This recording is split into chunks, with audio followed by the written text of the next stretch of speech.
O Revista TST está de volta e vamos conferir as principais decisões das turmas do tribunal.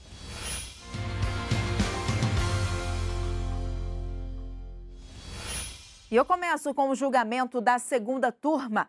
A fabricante de armas Forjas Taurus vai ter que pagar R$50 mil de indenização a um ex-empregado, devido a uma falha na arma que ele estava testando. Um disparo acidental atingiu um colega que morreu.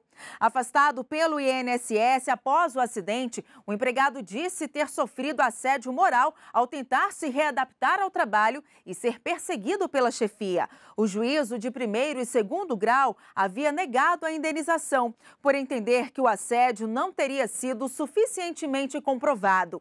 Ao julgar o recurso do profissional ao TST, a relatora, ministra Maria Helena Malman, entendeu que a empresa não se preocupou em reabilitar o trabalhador, já que tinha 10 anos de atividade e o colocou para limpar e varrer o chão. Para a ministra, a conduta da Forjas Taurus violou os princípios da boa-fé e da função social do trabalho, além de lesionar os direitos da personalidade e da dignidade da pessoa humana. E uma empresa de coleta de lixo em Goiás foi condenada a pagar adicional de insalubridade em grau máximo a um gari. A decisão é da 8ª turma. O empregado já recebia o adicional de insalubridade, mas em grau médio, que equivale a 20% do salário base. Na ação trabalhista, o gari alegou que teria direito ao pagamento em grau máximo de 40% porque trabalhava na varrição e na limpeza de vias públicas. Em defesa, a empresa de coleta de lixo em Anápolis afirmou que o grau do adicional de insalubridade pago ao gari foi definido em norma coletiva. O Tribunal Regional do Trabalho da 18ª Região em Goiás chegou a aceitar a defesa. Para o TRT, as normas coletivas representam a vontade das categorias profissionais e, por isso, devem ser valorizadas. O empregado recorreu da decisão. No Tribunal Superior do Trabalho, o relator do recurso na 8ª turma, ministro Márcio Eurico Vitral Amaro, afirmou que a previsão normativa só teria validade se houvesse contrapartida benéfica para o empregado, o que não foi apresentado no processo. O ministro citou ainda o artigo 192 da Consolidação das Leis do Trabalho.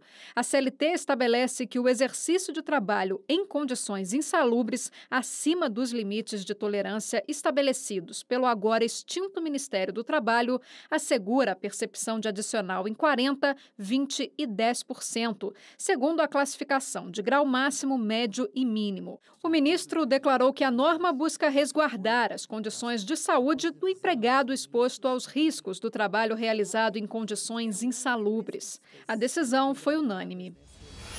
A primeira turma reconheceu a um cobrador de ônibus o direito ao recebimento de adicional de insalubridade por trabalhar exposto à vibração. Na reclamação trabalhista, o cobrador alegou que fazia 6 viagens diárias de cerca de 50 minutos cada e trabalhava exposto a uma vibração classificada como Zona B, que significa risco potencial à saúde. Mas, conforme laudo pericial, ficou registrado que a vibração na Zona B estaria abaixo do limite de tolerância, sendo considerada zona de precaução, não causando risco ao cobrador. Com base nessa perícia, o Tribunal Regional do Trabalho da 3ª Região em Minas Gerais manteve a sentença que havia julgado improcedente o pedido do cobrador.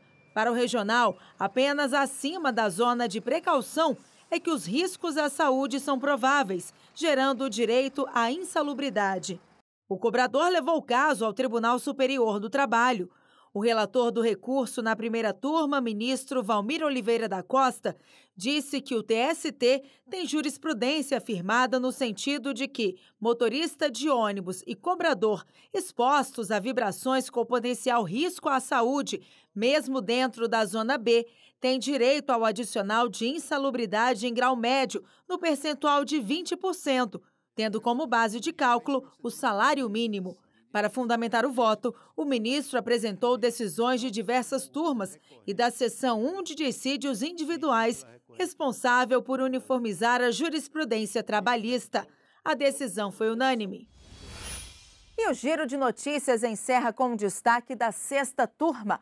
Uma transportadora de medicamentos vai ter que pagar indenização de R$ 10 mil por dano moral a um motorista que era revistado pela empresa por meio de contato físico. De acordo com o processo, os seguranças apalpavam os punhos, cintura e canelas dos trabalhadores e pediam para que eles abrissem bolsas e mochilas. Em defesa, a transportadora sustentou que, caso houvesse necessidade de tocar no trabalhador, o procedimento era feito por uma pessoa do mesmo gênero.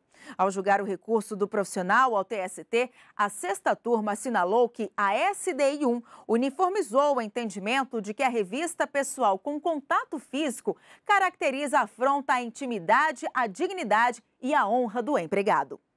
E essa e outras notícias você pode conferir e comentar na página do TST no Facebook. O endereço é facebook.com/TSTJus.